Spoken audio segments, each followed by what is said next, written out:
Lizzie Arbigas with the Alexander City Outlook, and I'm here with Scott Hardy, and we're back for our second Games to Watch series, and we're going to dive into Dadeville this week.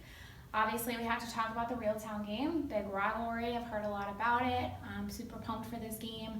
Can Dadeville get a victory this year? I think so. This is a team that's going to lose a lot of offensive power. Or McGarris Buchanan, who went on to play at Pearl River Community College in Mississippi, in last year's game had over 250 yards of total offense, including 3 touchdowns. So this will be a game where they'll look for somebody to kind of step up from an offensive standpoint. But 4-1 against the Rebels in their last 5 matchups, so clearly there is an opportunity for victory there. So in terms of this being the quintessential kind of Alabama football game that I have to see, is that true? I think so. And again, when you have 2 storied programs like Dadeville and Reeltown, you're going to provide some insight to the community in terms of how you're going to cover the game. So I think that people should be very excited for your coverage. I know that you'll do a great job with this being your first big rivalry game. I'm excited for it, for sure. Our next game to watch is against Leeds. That's going to be an incredibly tough game. It kicks off their region schedule.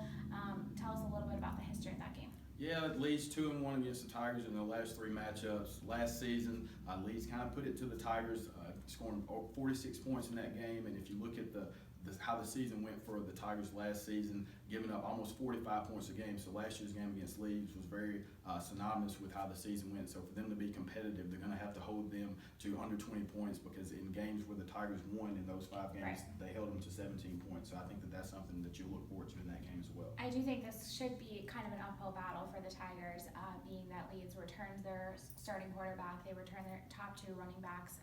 So it is going to be a good defensive test right away. Lastly, their very last game of the season is against Childersburg. Give us a little breakdown of that game. Yeah, 6 straight victories heading into last season's matchup. The Tigers were 6-0, then they lose last year 48-46.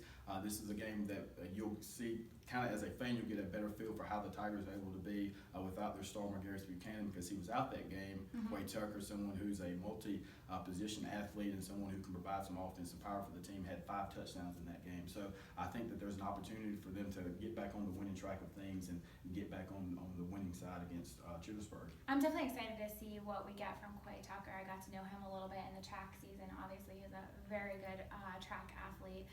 So he's obviously an athlete. So we'll see what he can do, depending if they put him at quarterback or what they decide to do with him.